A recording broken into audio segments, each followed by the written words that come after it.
श्रोताबंधु नमस्कार।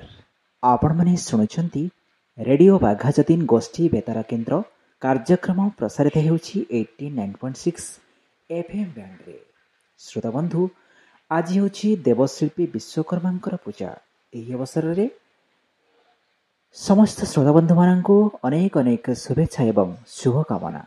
ଶ୍ରୋତାବନ୍ଧୁ, ଶିଳ୍ପୀ ବିଶ୍ୱକର୍ମା ସମସ୍ତ ଶିଳ୍ପ ଓ ଶିଳ୍ପୀଙ୍କ କୁଳଦେବତା। ପୁରାଣ ମତେ ସେ ଅଷ୍ଟମ ବସୁଦେବତା ପ୍ରଭାସଙ୍କ ଔରସରେ ଯୋଗ ସିଦ୍ଧଙ୍କ ଗର୍ଭରୁ ଜନ୍ମ ଗ୍ରହଣ କରିଥିଲେ। ମତାନ୍ତରେ ପ୍ରଜାପିତା ବ୍ରହ୍ମାଙ୍କ ନାଭି କମଳରୁ ଦେବଶିଳ୍ପୀ ବିଶ୍ୱକର୍ମାଙ୍କର ଜନ୍ମ।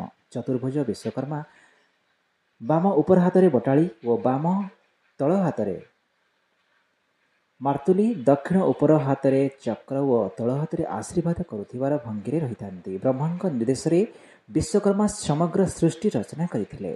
ଦେବତାମାନଙ୍କର ସମସ୍ତ ଶସ୍ତ୍ର ବିମାନ ଆଦି ତାଙ୍କ ଦ୍ୱାରା ନିର୍ମିତ। ସ୍ୱର୍ଗର ଅମରାବତୀ ହିଁ ତାଙ୍କ ନିର୍ମାଣର ଶ୍ରେଷ୍ଠ ନିଦର୍ଶନ। ଶ୍ରୋତାବନ୍ଧୁ, ଶାସ୍ତ୍ରରେ ବିଶ୍ୱକର୍ମାଙ୍କ 5 ଅବତାର କଥା ବର୍ଣ୍ଣନା କରାଯାଇଛି। ପୁରାଣ ଅନୁସାରେ ବ୍ରହ୍ମ ସ୍ୱରୂପ ଭଗବାନ ବିଶ୍ୱକର୍ମାଙ୍କର ପଞ୍ଚମୁଖ ତଥା ତାଙ୍କର ପଞ୍ଚପୁତ୍ରଙ୍କ ନାମ ହେଲା ମନୁ, ମୟ, ତ୍ୱଷ୍ଟା, ଶିଳ୍ପୀ ଓ ଦେବଜ୍ଞ। ବିଶ୍ୱକର୍ମାଙ୍କ କୃପା ବଳରେ ବିଭିନ୍ନ ଜ୍ଞାନ କୌଶଳରେ ନୂଆ ନୂଆ ଜିନିଷ ଉଦ୍ଭାବନ ହୁଏ ବୋଲି ବିଶ୍ୱାସ ରହିଛି। ଶ୍ରୋତାବନ୍ଧୁ, କିମ୍ବଦନ୍ତୀ ଅନୁଯାୟୀ ଜଗନ୍ନାଥଙ୍କ ଦାରୁ ମୂର୍ତ୍ତି ବିଶ୍ୱକର୍ମା ନିର୍ମାଣ କରିଥିଲେ। ରାଜା ଇନ୍ଦ୍ରଦ୍ୟୁମ୍ନ ବାଙ୍କି ମୁହାଣରୁ ସଂଗ୍ରହ କରିଥିବା ଦାରୁରେ ଶ୍ରୀଜଗନ୍ନାଥଙ୍କ ମୂର୍ତ୍ତି ନିର୍ମାଣ କରିବାକୁ ନାନା ଦେଶରୁ ଦକ୍ଷ ଶିଳ୍ପୀମାନଙ୍କୁ ଅଣାଇ କାମରେ ଲଗାଇଥିଲେ। କିନ୍ତୁ ସେମାନଙ୍କ ନିହାଣ ମନରେ ସେ ଦାରୁ ଖୋଳାଯାଇ ପାରିଲା ନାହିଁ। ବରଂ ସେଗୁଡ଼ିକର ଧାର ଓଲଟିଗଲା। ମୂର୍ତ୍ତି ଗଢ଼ିବାରେ ବିଫଳ ହୋଇ ସମସ୍ତେ ଫେରିଗଲେ। ତେବେ କିଛିଦିନ ପରେ ଦିନେ ଜଣେ ବୁଢ଼ା ବଢ଼େଇ ଆସି ମୂର୍ତ୍ତି ନିର୍ମାଣ କରିବାକୁ ଆଗ୍ରହ ପ୍ରକାଶ କଲେ। ପରିଶେଷରେ ବୁଢ଼ା ବଢ଼େଇଙ୍କୁ ନିର୍ମାଣ ଦାୟିତ୍ୱ ପ୍ରଦାନ କରାଗଲା। ବୁଢ଼ା ବଢ଼େଇର ସର୍ତ୍ତ ରଖିଲେ ଯେ 21 ଦିନ ପର୍ଯ୍ୟନ୍ତ ମନ୍ଦିରର ଦ୍ୱାର ଫିଟିବ ନାହିଁ। ସେ ଉପବାସ ରହି ମୂର୍ତ୍ତି ନିର୍ମାଣ କରିବେ। ଏଥିରେ ରାଜା ରାଜି ହୋଇ ମନ୍ଦିର ଦ୍ୱାର ବନ୍ଦ କରିଦେଇଥିଲେ। ପ୍ରତ୍ୟେକ ଦିନ ରାଜା ଭିତରର ଠକ୍ ଠକ୍ ଶବ୍ଦ ଶୁଣିବାର ବ୍ୟବସ୍ଥା କରୁଥିଲେ।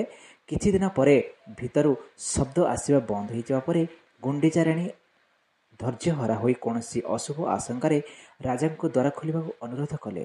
ଦ୍ୱାର ଖୋଲାଯିବା ପରେ ଦେଖାଗଲା ଯେ ବୁଢ଼ା ବଢ଼େଇ ଅନ୍ତର୍ଧ୍ୟାନ ହୋଇଯାଇଛନ୍ତି। ଅଛି କେବଳ ସେଇ ଦରଗଢ଼ା ମୂର୍ତ୍ତି। ତେବେ ଏହି ବୁଢ଼ା ବଢ଼େଇ ଥିଲେ ସ୍ୱୟଂ ଦେବଶିଳ୍ପୀ ବିଶ୍ୱକର୍ମା ବୋଲି ବିଶ୍ୱାସ ରହିଛି। ଶ୍ରୋତାବନ୍ଧୁ, ଭାଦ୍ରବ ମାସ କନ୍ୟା ସଂକ୍ରାନ୍ତି ଦିନ ବିଶ୍ୱକର୍ମାଙ୍କ ଚତୁର୍ଭୁଜ ମୂର୍ତ୍ତି ପୂଜା ପାଳନ କରାଯାଏ। ପୁରାଣର ପ୍ରସିଦ୍ଧ ଯନ୍ତ୍ରୀ ଦେବଶିଳ୍ପୀ ବିଶ୍ୱକର୍ମାଙ୍କ ପ୍ରତି କୃତଜ୍ଞତା ଓ ଶ୍ରଦ୍ଧାଞ୍ଜଳିର ନିଦର୍ଶନ ସ୍ୱରୂପ ଏହି ଉତ୍ସବ ପାଳନ କରାଯାଇଥାଏ।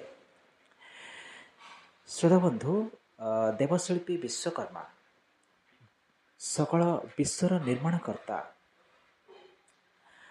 ବିଶ୍ୱକର୍ମା ହିଁ ଭଗବାନଙ୍କର ଅନ୍ୟ ଏକ ରୂପ। ବିଜ୍ଞାନ ଓ ବୈଜ୍ଞାନିକ ଶିଳ୍ପୀର ଆଦିଦେବତା ବିଶ୍ୱକର୍ମା। ଦେବତାମାନଙ୍କର ସେ ଶିଳ୍ପୀ। ସେଥିପାଇଁ ତାଙ୍କ ହାତରେ ସ୍ୱର୍ଗରାଜ୍ୟର ନିର୍ମାଣ ହୋଇଥିଲା। ପଞ୍ଚତତ୍ତ୍ୱର ନିର୍ମାତା ବା ସ୍ରଷ୍ଟା ହେଲେ ବିଶ୍ୱକର୍ମା। କାଠ, ଲୁହା, ପ୍ରସ୍ତର, ତମ୍ବା, ସୁନା, ରୂପା ଆଦି ଦ୍ରବ୍ୟ ଏହି ପଞ୍ଚତତ୍ତ୍ୱର ମୂଳ ଆଧାର। ଏହି ପଞ୍ଚ ଶିଳ୍ପକଳାର ଜନକ ଭାବେ ବିଶ୍ୱକର୍ମାଙ୍କୁ ପୂଜା କରାଯାଏ। ଆଧୁନିକ ଯୁଗର ଶିଳ୍ପ ବିପ୍ଳବ ଏବଂ ଯନ୍ତ୍ରପାତି ତଥା କଳା କୌଶଳ ସହ ସ୍ଥାପତ୍ୟର ଦେବତା ରୂପରେ ପ୍ରଭୁ ବିଶ୍ୱକର୍ମା ପୂଜା ପାଇ ଆସୁଛନ୍ତି। ଶ୍ରୋତାବନ୍ଧୁ, ଆପଣମାନେ ଶୁଣିଥାନ୍ତୁ ରେଡିଓ ବାଘାଯତୀନ ଗୋଷ୍ଠୀ ବେତାର କେନ୍ଦ୍ର 89.6 FM ବ୍ୟାଣ୍ଡରେ।